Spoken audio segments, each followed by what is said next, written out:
আবে কৌশর পান করিবে আশিকে নবী যারা দাঁড়িয়ে দাঁড়িয়ে মুখ দেখিবে শয়তান আছে যারা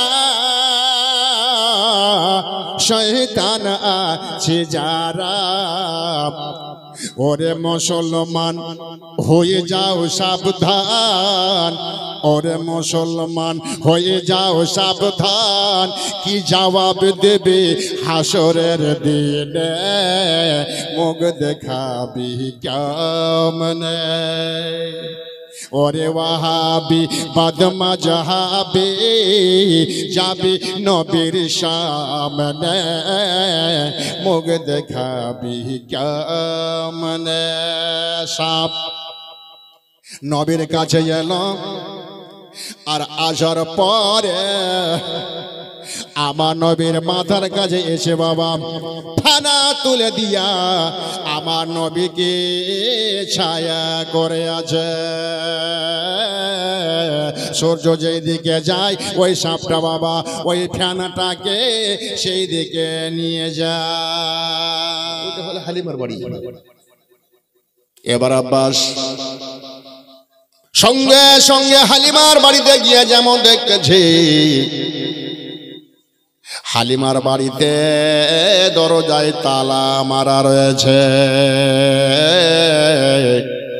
মেয়েটাকে জিজ্ঞাসা করলো মারে হালিমার ঘরে তালা মারা রে মা মেয়েটা গেছে কোথায় একবার বলো মেয়েটা বলল আব্বাস তুমি তার দরজার পাশে বসে বসে তুমি পড়ে পড়ে কুল পড়ো আব্বা হালিমা গেছে মাঠে ছাগল চড়াতে সন্ধ্যার সময় বাড়িতে ফিরবে হালিমা তার আগে কোনো মতে বাড়িতে আসবে না মনে করলো আমাকে তো আমার বাড়ি যেতে হবে এত দূর বাড়ি তো খবর যখন নিতে এসেছি তো খবর না নেওয়া পর্যন্ত ছাড়ছি না তো মেয়েটাকে জিজ্ঞাসা করলো হালিমার ওই দুশ্মন মেয়েটাকে আচ্ছা আমার ভাতিজাকে নিয়ে গেছে না ঘরে রেখে গেছে মেয়েটা বলছে আরে আব্বাস তুমি যদি বাঁচাতে চাও তোমার ভাতিজাকে নিয়ে বাড়ি যাও নচে তোমার ভাতিজা যখন ভিতরে এই যে দেখছো না তালা মারা দোলনাতে কাঁদে হাইরে কাঁদে হাইরে কাঁদে আমরা যখন থাকতে পারি না কানে আঙুল দিয়ে থাকি আহারে বাচ্চাটা এত কাঁদে কিন্তু কাঁদে না এরা মিথ্যা কথা বলছে যিনি মোহাম্মদকে না রাখার বাড়িতে আচ্ছা বলুন তো আব্বাসকে রাগ হবে কিনা হ্যাঁ ওকে মানুষ করা দিয়েছি লাগা দিয়েছি না কাঁদাবার লাগে না মারার লেগা ঠিক আছে হালিমা আর তোর খাইর নেই আব্বাস গেটের কাছে দাঁড়িয়ে গেল রাগ সহ্য না করতে পারে একবার তরবারিকে ঢোকাচ্ছে খাবে একবার বার করছে একবার ঢোকাচ্ছে একবার বার করছে আসরে ঢেলা মাগরিব আগত হালিমার ছাগলগুলো আগে আগে আসছে হালিমার পিছন পিছন হালিমার হাতে আছে ছাগল চারা লাঠি আর আব্বাসের হাতে আছে মানুষ কাটা তরবারি তো দূর থেকে দেখতে পাচ্ছে হালিমা যে আমার দরজার কাছে একটা পরপুরুষ যেন দাঁড়িয়ে আছে তো হালিমা চিৎকার করে বলছে ভাই কি আছো রাস্তাটা ছেড়ে দাও আমার ছাগলগুলো ঢুকবে তো আব্বাস রাগ সহ্য না করতে পারে বলছে হালিমা আমি সরবো না তোমাকে সরিয়ে যাব বলবেন না সুবহানাল্লাহ আব্বাসের কথা শুনে হালিমা আশ্চর্য হয়ে গেল আরে বাপরে ব্যাপারটা কি কি ব্যাপার ভাই আরে ভাই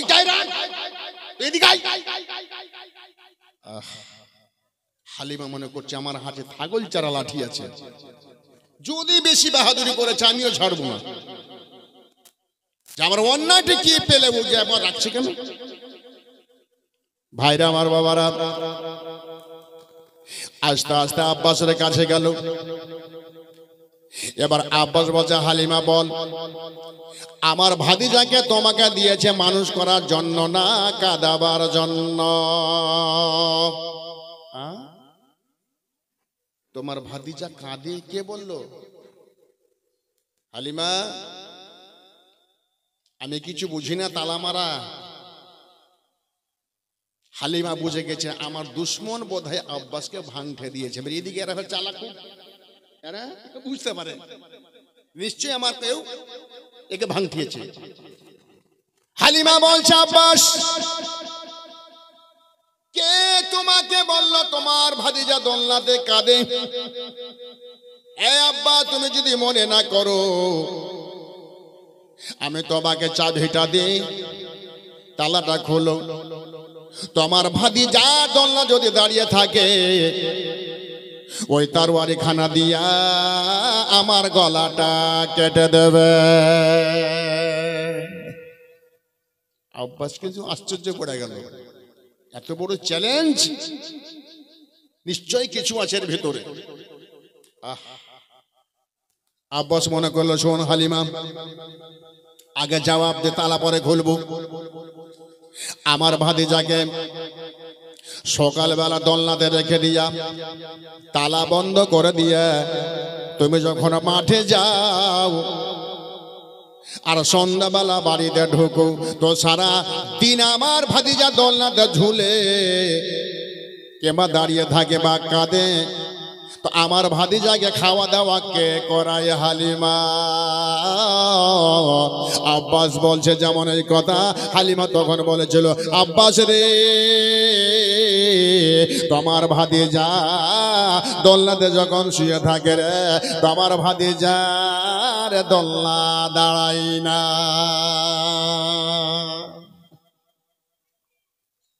তারা বন্ধু দোলনা দাঁড়াই না মানে একবার ঝুলিয়ে দিকে সারাদিন ঝুলে। বলে আব্বাস শোন, তুই যদি বিশ্বাস না করিস আমি তো চ্যালেঞ্জ ঘোষণা করলাম, এই চাবি তুই নে আর তালাতে ঢোকাই দে, ডান দিকে প্যাচ মারবে, তালাটা খুলে যাবে, দেখবে তোমার ভাতিজার দোলনাখানা দাঁড়াবে না, আর যদি দাঁড়াই আমার গলায় কেটে দেবে, আমি তাতে রাজি। আব্বাস সঙ্গে সঙ্গে আব্বাস চালাখানা কাছে গেল, চাবিটা যেমন ঢোকালো, ডান দিকে প্যাচ মারবে, তালাটা খুলে যাবে, পাল্লা দুটা সরাবে, আমার আল্লাহ জিবরিল আলাইহিস সালামকে ডাক দিয়ে দিলেন। জিবরিল, ইয়া রাব্বুল আলামিন, বলে যাও। কোথায় যাবো গো আল্লাহ? বলে যাও যাও। হালিমার সাথে আব্বাসের তর্ক। হালিমা চ্যালেঞ্জ ঘোষণা করেছে,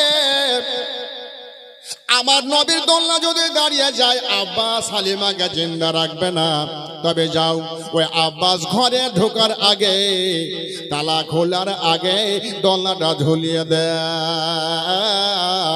সঙ্গে সঙ্গে বাবা আল্লাহর ফেরেশতা জিবরিল আমার নবীর কাছে এলো, আব্বাস ভিতরে ঢোকার আগে আমার নবীর দোলনাটাকে ঝুলিয়ে দিল। যাবে আবার নবী দোলনা ধুলিয়ে যাচ্ছে জিবরিল। দুই মাসের নবী বলছে, এই জিবরিল দাঁড়া, জোরে বলুন সুবহানাল্লাহ। জিবরিল বলছেন, ইয়া রাসূলুল্লাহ কিছু বলবেন? বলে হ্যাঁ। বলে জিবরিল রে, এখানে দোলনা কয়টা আছে? বলে দুইটা। তো আমারটা ঝোলাই দিলি আর একটা রেখে দিলি কেন? জিবরিল বলছেন, ইয়া রাসূলুল্লাহ,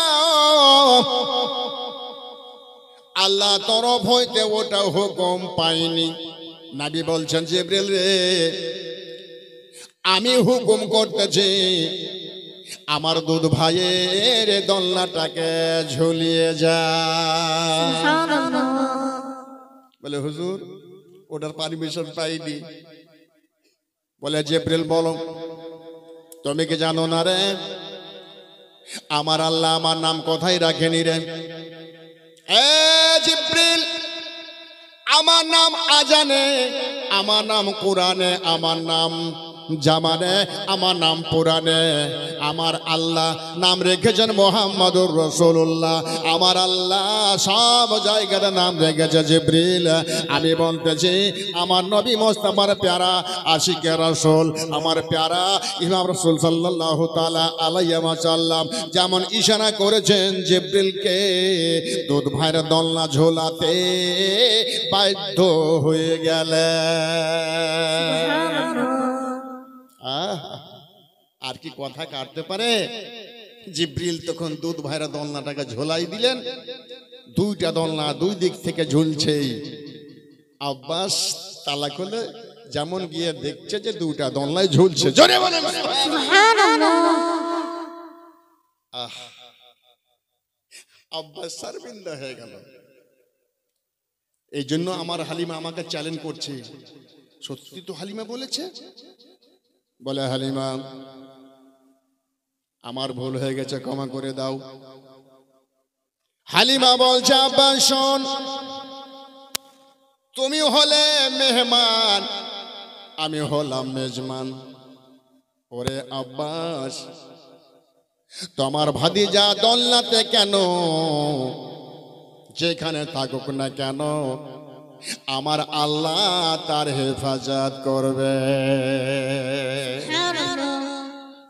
আব্বা জিজ্ঞাসা করছে হালিমা তুমি যখন মাঠে ছাগল চড়াতে যাও তো আমার ভাতিজাকে কোনো খেলনা দিয়ে যাও যে কাঁদে না, খেলনা দেখে আর কাঁদে চুপে।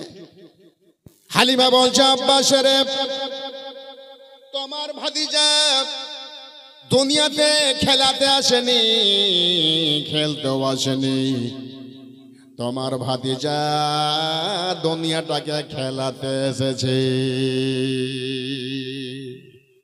হযরত আব্বাস হালিমাকে বলছে হালিমা রে আমাকে ছুটি দিয়ে দাও, আমি আসি বোন, যা হলো হলো। আমার ভাতিজাকে একটু মন খুলে দেখবে রে হালিমা, কারণ আমার ভাতিজার বাবা দুনিয়াতে বেঁচে না। হালিমা আমার ভাতিজাকে মন ভুলে ভালোবাসবে রে, আমার ভাতিজা এতিম, আমার ভাতিজার দুনিয়াতে বাবা নাই রে। হালিমা আমার ভাতিজাকে মন খুলে ভালোবাসবে রে হালিমা। হালিমা বলেছিল এই আব্বাস তুমি চিন্তা করো না, তবে শোনো আমার ভাতিজা আমার কলেজার পাড়াকে এনে আল্লাহ আমাকে এত উজ্জ্বল করেছেন, আমার যেই ফসলগুলো হচ্ছিল না ফসল হতে আরম্ভ হলো, যেইগুলো জমিতে আমার খেজুর হচ্ছিল না খেজুর হতে আরম্ভ হলো, আমার নবীকে আনার পরে আল্লাহ আমাকে সম্মান বাড়িয়ে দিয়েছে। জোরে বলুন সুবহানাল্লাহ। সাল্লাল্লাহু সুবহানাল্লাহ। জিবরিল আলাইহিস সালাম ফেরেশতাকে নিয়ে আমার রাসূলের শান উঁচা করার জন্য মানকাবাতে পেশ করছেন কি সাল্লাল্লাহু সুবহানাল্লাহ, সাল্লাল্লাহু সুবহানাল্লাহ, সাল্লাল্লাহু সুবহানাল্লাহ।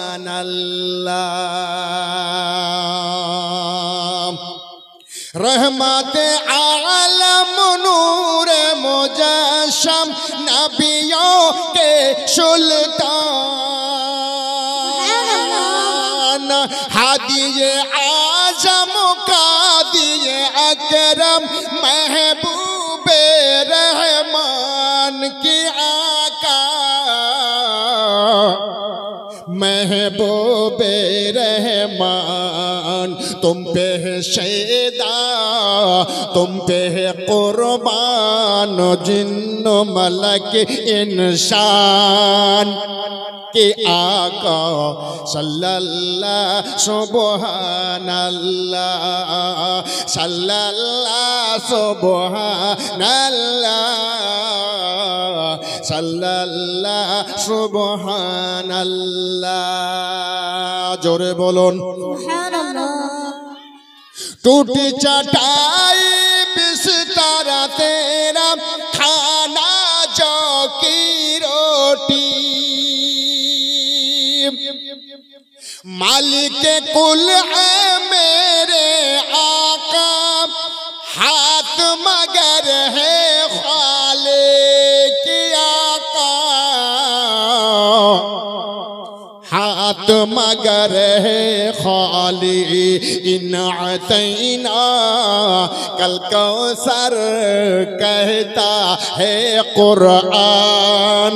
सुभान अल्लाह, जोरे बोलून सुभान अल्लाह, आरो एकटू उच्च सुरे बोलून। कहता है कुरान के आका सल्लल्लाहु सुबहानल्लाह, सल्लल्लाहु सुबहानल्लाह, सल्लल्लाहु सुबहानल्लाह, सल्लल्लाहु सुबहानल्लाह, सल्लल्लाहु सुबहानल्लाह। আব্বাস তখন বলল, হালিমা আমি আসি। বলে আব্বাস যাও। খাওয়া দাওয়া করিয়া দেওয়ার পরে এবার আব্বাসকে হালিমা বিদায় দিয়ে দিলেন। আব্বাস বাড়িতে গেল। মা হালিমা চাতক পাখির মতন মা আমেনা দেখছি আমার বেটার খবর আনতে গেছে, আমার আব্বাস খবরখানা পেয়ে যাব। এবার আব্বাসকে দেখে আমেনা বাড়ি থেকে বেরিয়ে গেল। শ্বশুর মশাই এলো, জিজ্ঞাসা করলো, ওরে বেটা আব্বাস বল আমার পোতার খবর কি রে, ঠিক আছে গে? ঠিক আছে। আব্বাস বলল, আব্বা গো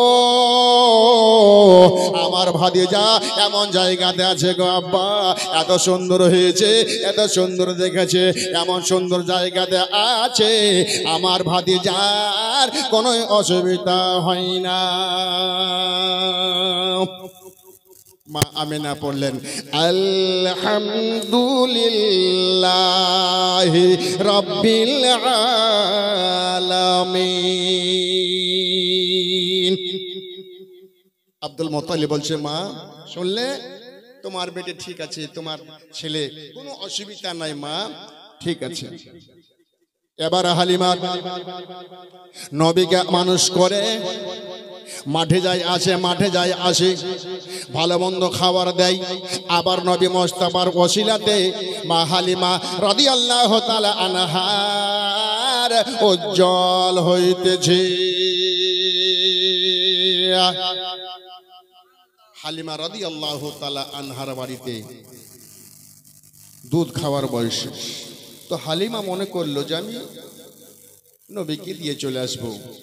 তার দুদিন আগে আপন বেটা হালিমার নাম হলো আব্দুল্লাহ, বেটির নাম হলো সীমা। তো হালিমার আপন একটা বেটির নাম হলো সীমা, আর তার ছেলে একটা নাম হলো আব্দুল্লাহ। সীমা আর আব্দুল্লাহ দোনো মায়ের কাছে দাঁড়িয়ে গেল। বলে, মা কি হলো রে বেটা? বলে, আমার ভাইকে ছাড়া আমরা থাকতে পারবো না, দিতে যেও না। আরে বেটা, এটা তো আমিনার আমানত, আমাকে দিয়ে আসতে হবে, ওকে দিতে হবে না। মা রাখো। তো মা হালিমা বলছে, আরে বেটা এখন যদি কিছু হয়ে যায়, বলছে মা কিছু হবে না, যার আল্লাহ হেফাজত করে তার কিছু হবে না। জোরে বলুন সুবহানাল্লাহ। তো হালিমা বলছে, আরে বেটা আমার নবীকে যদি বাড়িতে রাখি তো তোদের কি লাভ হলো?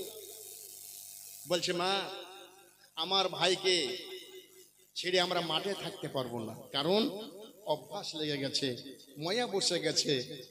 আর যার চেহারা সুবহানাল্লাহ, একটা সুন্দরী বাচ্চা যদি আপনার বাড়িতে হয়, দেখবেন সবাই নিয়ে নিয়ে চুমা খাবে, আদর করবে। যে জীবনে বাচ্চা ধরেনি সেও নেবে। আমার নবী সেই হালিমার বাড়িতে সবাই আদর করে।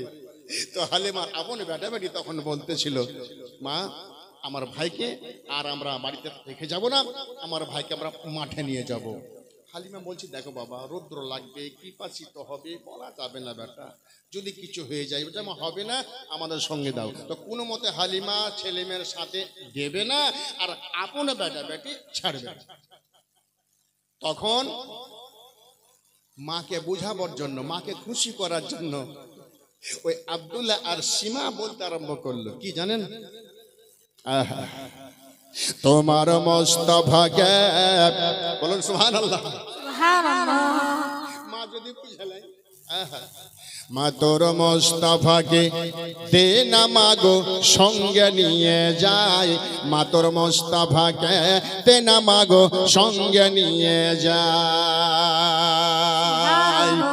মদের সাথে মেষ চরণে ময়দানে ভয় নাই, মা তোর মোস্তফাকে, মা তোর মোস্তফাকে দে না মাগো সঙ্গে নিয়ে যায়, মা তোর মোস্তফাকে দে না মাগো সঙ্গে নিয়ে যায়। মা বলছে, বেটা আমার ছেলেকে তোদের সঙ্গে যদি দিয়ে দিই তো রোদ লাগবে রে বেটা।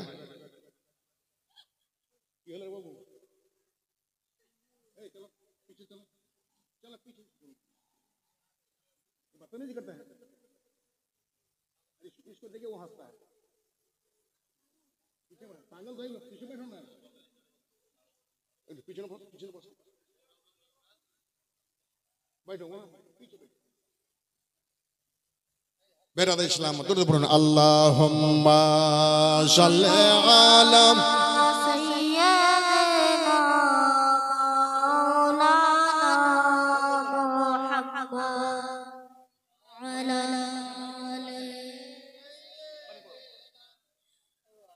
हम पब्लिश से सुनेंगे आला आला मौलाना मोहम्मद তোমার মোস্তফাকে, মা তোর মোস্তফাকে দে না মাগো সঙ্গে নিয়ে যায়, মা তোর মোস্তফাকে দে না মাগো সঙ্গে নিয়ে যায়। মদের সাথে মেষ চরণে ময়দানে ভয় নাই, মা তোর মোস্তফাকে, মা তোর মোস্তফাকে দে না মাগো সঙ্গে নিয়ে যায়। হালিমা বলছে, বেটা তোদের সঙ্গে যদি দিয়া দিরে রৌদ্র লাগবে। হালিমার বেটা বেড়ে বলছে, মা গো রৌদ্র লাগতে দেব না গো মা, ওই মাঠেতে খেজুরের বাগান আছে, বাবুল গাছের পাতা আছে, আমার ভাই যদি ঘুমাতে চায় তাহলে সুন্দর করে বিছান করে ওই বাবুল গাছের নিচে আমার ভাইকে ছায়াতে বিছান করে দেব। হালিমা আর না বলতে পারলো না। তখন হালিমার বেটি বলছে, বাবলা বনের ছায়ায় নিয়ে, বাবলা মানে বাবলা মানে বাবুল গাছ, বাবলা বনের ছায়ায় নিয়ে বসবো সবাই ঘিরে, আর খড়মা পাতার তাজ বানায়া পরিয়ে দেব শিরে গোমা, পরিয়ে দেব শিরে, আর হাজির হব হামেশা তার খিদমতে সবাই, মা তোর মোস্তফাকে, মা তোর মোস্তফাকে দে না মাগো সঙ্গে নিয়ে যায়, মা তোর মোস্তফাকে দে না মাগো সঙ্গে নিয়ে যায়।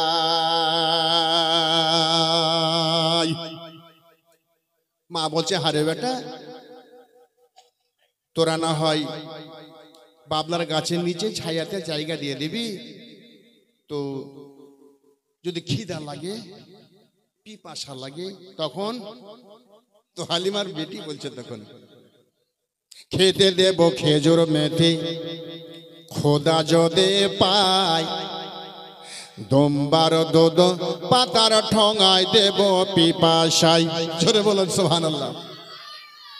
খেতে দেব খেজুর মেথি খিদা যদি পায়, দোমবার দুধ পাতার ঠোঙায় দেব পিপাসায়, গমা দেব পিপাসায়, আর হাজির হব হামেশা তার খিদমতে সবাই, মা তোর মোস্তফাকে, মা তোর মোস্তফাকে দে না মাগো সঙ্গে নিয়ে যায়, মা তোর মোস্তফাকে দে না মাগো সঙ্গে নিয়ে যায়।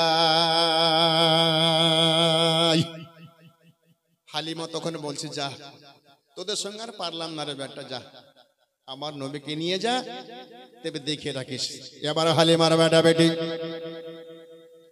আমার নবীকে কোলে করে মাঠের মধ্যে চলে গেল। ঘন্টা খানেক পরে আদর যত্ন করে হালিমার বেটি দেখতেছে সীমা আমার ভাই মোহাম্মদ বোধহয় ঘুমাবে। চোখগুলো ঢোলমল করে সীমা বুঝে গেছে আমার ভাই ঘুমাবে। আমার ভাইয়ের জন্য ওই একটা বাবলার গাছের নিচে এই বিছানটা করে দিয়া আমার মোহাম্মদ ভাইকে আরাম করার জন্য দিয়ে সীমা সঙ্গে সঙ্গে বাবলার গাছের নিচে বিছান পেরে দিলেন বাবা। বিছান পেরে দেওয়ার পরে আমার নবীকে ওইখানে ঘুমাইয়া দিলেন। আমার নবী আরাম করে। এবার আব্দুল্লাহ বলে সীমারে আমাদের ছাগল তো অনেক রে বোন, তবে ছাগলগুলো যদি কোনো ফসল মুখ দিয়ে দিতে পারে তবে সীমা শোন, আমার নবী ঘুমিয়ে গেছে, আমার ভাই ঘুমিয়ে গেছে, এখানে না থাকলেও চলবে, তবে সীমা চলো চলো ছাগলগুলোকে ঘেরাও করতে হবে, কারণ কোন ফসল যদি মুখ দিয়ে দেয় হয়তো তারা আঘাত পেয়ে যেতে পারে। চল ভাই, ঠিক আছে। নবী আমার আরাম করছেন। হালিমার বেটা বেটি গেল ছাগল ঘেরাও করার জন্য। সেই সময় বাবা একই রকম বেলা 11টার সময় রৌদ্র কেমন হয় আপনারা জানেন? জানেন না বাবা? একবারে ফুল রৌদ্র। আল্লাহু আকবার, আল্লাহু আকবার। আল্লাহর নবী বাবলার গাছের নিচে ঘুমিয়ে রয়েছেন,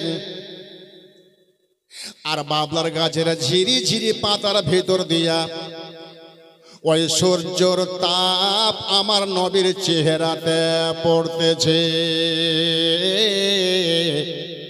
নজর পড়ে গেল এক পাহাড়িয়া সাপের।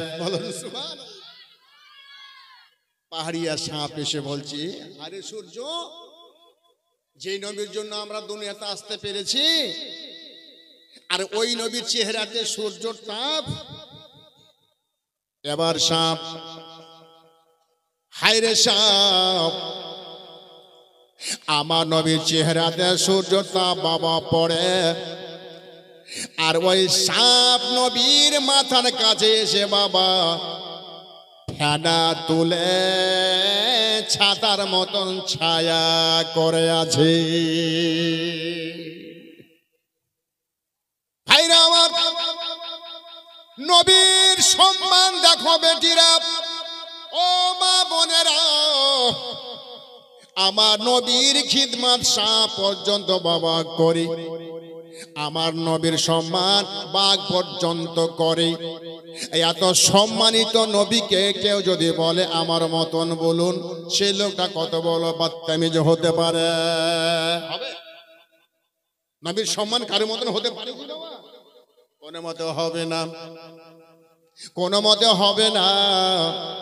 কারা বলছে বাবা যা নবী আমার বড় ভাই, ও আমার মতন, আমার ভাইয়ের মতন, তার জন্য বাবা তাকে আমি একটা চকলেট দিয়েছি। কি জানেন কারা বলে? ওরা, আরে ওয়াহাবি বদমা জাহাবে যাবে নবীর সামনে, মুখ দেখাবি কেমনে? বলবেন না সুবহানাল্লাহ? ওরে ওয়াহাবি বদমা জাহাবে যাবে নবীর সামনে, মুখ দেখাবি কেমনে? আবে জমজম কোপের পানে, আবে জমজম কোপের পানে হবে নবীর সামনে, পান করে বিকামনে।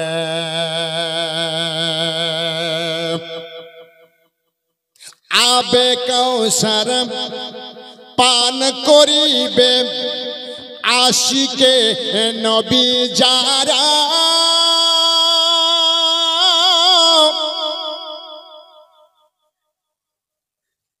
সুবহানাল্লাহ জাযাকাল্লাহ খাইরা আবে কাউসার পান করিবে আশিকে নবী যারা